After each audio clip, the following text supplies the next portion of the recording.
नमस्कार मित्रों, मैं साहिल अरोड़ा MW न्यूज़ मुख्य वक्ता में आपका स्वागत है।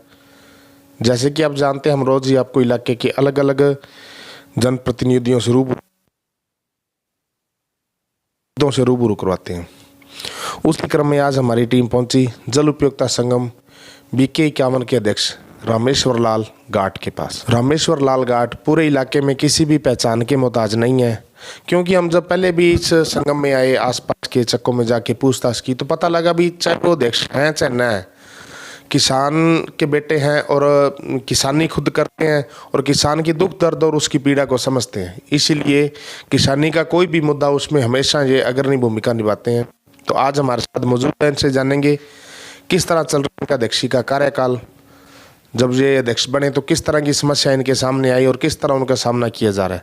तो सबसे पहले तो गार्ड साहब आपका स्वागत है। चलिए, नमस्कार सर, धन्यवाद। तो गार्ड साहब बात करेंगे सबसे पहले तो अपने संगम की, जो अपना जल उपयोगिता संगम BK51 है। इसके अंदर मौजूदा रूप से कितने चक्क आ रहे हैं, कितने चक्कों का क्षेत्र आ रहा है?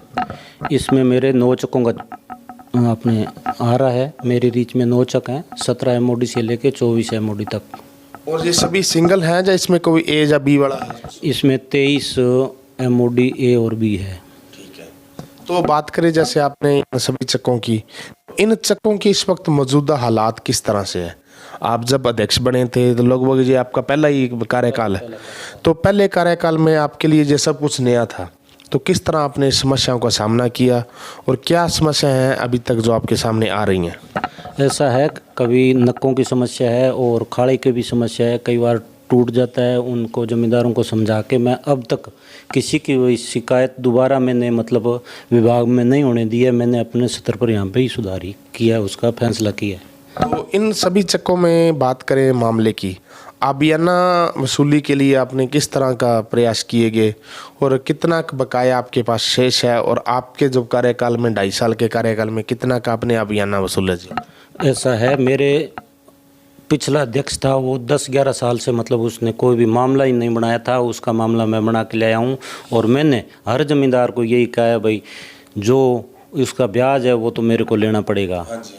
तो उस हिसाब से मैंने किसी से आबियाना, भाई गरीब है तो उससे आधा लिया है, या किसी को उसमें सहूलियत दी है, भाई एक बार भर दे तू, 2 बार में भर देना, उसकी किस्त की है। फिर हमने सरकार से कहा, भाई ये आबियाना का ब्याज बहुत ज़्यादा पड़ रहा है, इसलिए किसान भर नहीं रहा है, इसका कोई सोल्यूशन होना चाहिए। तो इस सरकार ने, बजनाल सरकार ने आके और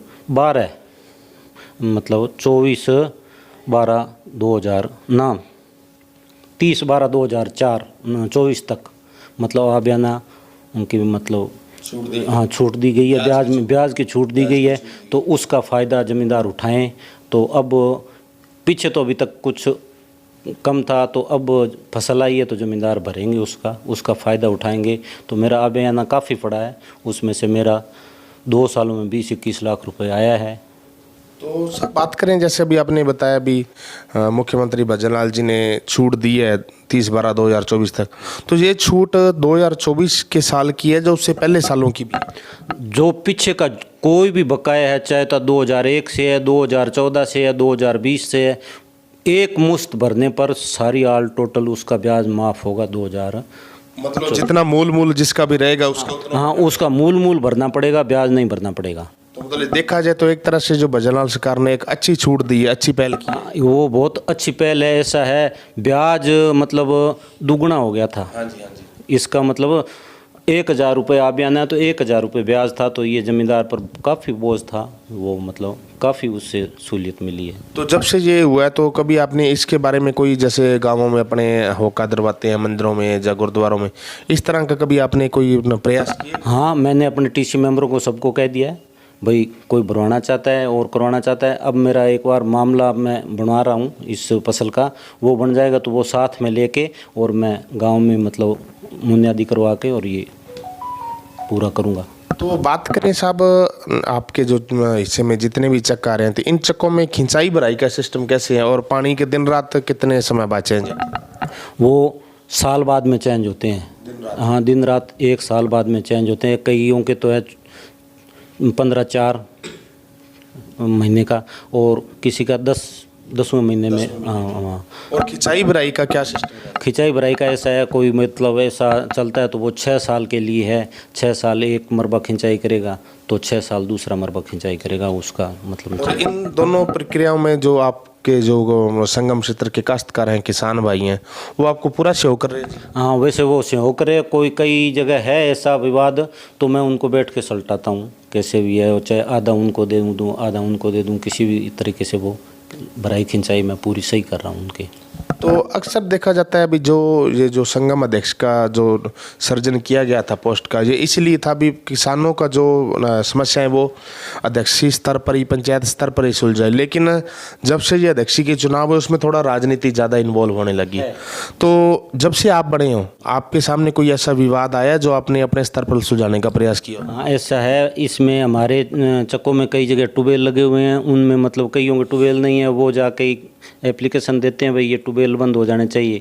तो मैंने एक्शन साहब और एससी साहब को कहा, साहब आपका नहर का तो पानी कम है, वहाँ पे ट्यूबवेल से ही सिंचाई होती है, तो ऐसा ना करो, इनको भी मतलब सहूलियत दो। जिसके ट्यूबवेल नहीं है वो, उनकी भी शिकायत है भाई वो ट्यूबवेल चलाते हैं उनको पैसे नहीं देते हैं, तो वैसा उनको मैं समझा के और वो मतलब दोबारा से मैंने ट्यूबवेल के वो दोबारा शुरू करवाए हैं भाई चलने दो, कोई किसी को एतराज़ नहीं होना चाहिए। तो इन जो आपके जो जितने भी चक्कारे हैं, इन चक्कों के मतलब सभी खाड़े बन गए या खाड़े शेष?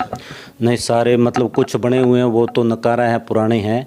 और 3 मोगे तो मतलब 17 MOD, 18 MOD और 20 MOD को तो टेंडर लगे हुए थे, मतलब टेंडर किसी ने चुनाव की वजह से लिए नहीं, इसलिए वो अब टेंडर प्रक्रिया पर रुके हुए हैं। एक मेरा 21 MOD का जो मोगा वो ही बन रहा है, और आगे है 2-3 22 MOD, 23 A, B और 24, उनमें खाड़े बने हुए नहीं है। 24 में बना हुआ है, 23 B में बना हुआ है, उनका मतलब नकारा घोषित कराया हुआ है। वो जब CAD विभाग हमारे से कागज़ मांगेगी तो उनको मैं दे के और वो मैं काम। तो सभी 8-9 जो मोगे आपके आ रहे हैं, तो इनमें जो मोगे की मशीनें लगी हुई हैं वो सभी में सही है या कभी कोई है आपको लगता भी कोई पानी कम ज़्यादा गिरा रहे हैं या कम ज़्यादा फेंक रहे हैं? इसमें है थोड़ा बहुत 22 MOD है, 1-2 मोगे हैं आगे पीछे, उनमें है कुछ कमी है। उसमें क्या है, जो डी कमांड एरिया की बारी बंधी हुई है उसका वो रकबा है, रकबा तो उसमें मिलाया गया है लेकिन उसका साइज उस मोगे में नहीं दिया गया, इसलिए वो मतलब पानी उसमें कम लग रहा है। तो अब बात करें जो आपके वित्रिका चेयरमैन हैं, तो उनके द्वारा आपको किस तरह कोऑपरेट किया जाता है? और जैसे नहर की सफाई का मामला हो तो ये सभी अध्यक्ष मिलके, जब वित्रिका चेयरमैन है वो मिलके करवाते हैं, तो आपके नहर की सफाई का पूरा ध्यान रखा जा रहा है? हाँ, मेरी नहर का मैंने जब से चार्ज लिया उस टाइम उसके अंदर बहुत बुरा हाल था, उसका मैंने सारी लाइनिंग साफ़ करवाई है और अंदर से साफ़ करवाया। मेरा करीबन 2 किलोमीटर का एरिया रह रहा है जो मैं आती बंदी के अंदर मैं उसको साफ़ करवाऊँगा। और इस वक्त जब से आप बने हो तो आपको जो काश्तकार है वो मामला सुलझान देने में वो किसी तरह कोई हिचकिचाहट है या सभी में कोई सारे सहयोग कर रहे हैं? देखो, कई है ऐसे हिचकिचाहट वाले, ज़्यादा उनका मामला हो गया और थोड़ा पैसे का ध्यान रख रहे हैं, वो हो जाएगा सोल्यूशन उनका। और करीबन ज़मींदार ऐसा कहता है भाई मामला भरेंगे चाहे कुछ भी हो। ट्यूबवेल का हम 500 रुपये घंटा देते हैं, ये तो साल का 100 रुपये लगता है, तो हम इसका देंगे, वो दे रहे हैं, सहयोग कर रहे हैं, ऐसी बात नहीं है। तो अब आप चैनल के माध्यम से आपको आपके संगम क्षेत्र के किसान देख रहे हैं, आसपास के इलाके के किसान बंधु भी देख रहे हैं, तो उन्हें आप क्या अपील करना चाहेंगे और ख़ास करके सरकारों के समक्ष क्या आपकी अपील रहेगी? मेरी तो यही अपील है भाई, ज़मींदार कोई भी है तो उस हनुमानगढ़ सिंचाई विभाग में या और विभाग में न जाके हो और अध्यक्ष के पास सुलटाएं, या कोई भी आदमी है जो वहाँ पंचायती तौर पर है वो यहीं पे नल सुलटा लें तो बहुत अच्छा बात है। वहाँ जाएंगे तो जाने वो करने वाला ही तो वहाँ कटेगा और जाने में वो कराने वाला ही वहाँ कटेगा। वहाँ कटने के लिए हैं अपना सोल्यूशन यहीं हो जाए तो बहुत अच्छी बात है। मैं तो यही सोचता हूँ कि कोई लड़ाई नहीं होनी चाहिए। और सरकारों के समक्ष क्या मांगे रहेंगे? सरकार की तरफ से हमारे तो यही मांगे हैं भाई, पानी हमारी नहर के अंदर पूरा छोड़ा जाए। सफाई के लिए हम प्रतिबंध है, सफाई हम करेंगे, हमारे को वो पानी पूरा देता रहे, ज़मींदार को पानी पूरा मिलता रहे, ये हमारी है सरकार। ठीक है जी। ये हैं जी जल उपयोगिता संगम BK 51 के अध्यक्ष रामेश्वर लाल गाट। पिछले लगभग 2.5 साल से इसी संगम के अध्यक्ष हैं। पहली बार बने थे और पहली बार बनने के साथ जो समस्या आई उनका पूरी तरीके से इनका सामना किया गया और उनको हल भी करवाया गया।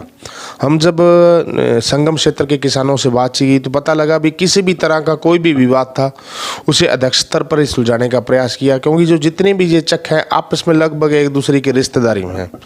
तो रिश्तेदारी में होने के कारण एक ये भी फायदा भी जो मामला है वो मौके पर सलट जाता है, उसको केसों में या कोर्ट कचहरियों में या एक्शन स्तर तक जाने का कभी मौका नहीं मिला।